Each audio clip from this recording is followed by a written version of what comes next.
السلام عليكم. لا تنسوا الإعجاب بالفيديو والاشتراك في القناة تشجيعا لنا لنستمر بنشر المزيد إن شاء الله. أنت مهمومة الحين، دموعك تنزل، قال لك زوجك كلام ما عجبك قبل شوي، أنت منزعج من أبنائك، مريض، تشوفني وأنت جالس على عربة على سرير، مهموم، لك سجين، عندكم مشاكل في بيوتكم، في مشكلة معك مع مديرك أو صديق لك. يا جماعة عليك ديون، في هموم كثيرة، صح؟ الرسول قال استغفروا الله، استغفروا.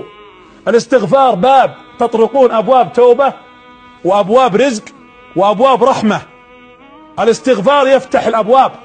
فقلت استغفروا ربكم إنه كان غفارا يرسل السماء عليكم مدرارا، بس، ويمددكم بأموال وبنين، بس، ويجعل لكم جنات، بس، ويجعل لكم أنهارا. الاستغفار ما استغفر عبد استغفار صحيح إلا جعل الله له من كل هم فرجا ومن كل ضيق مخرجا.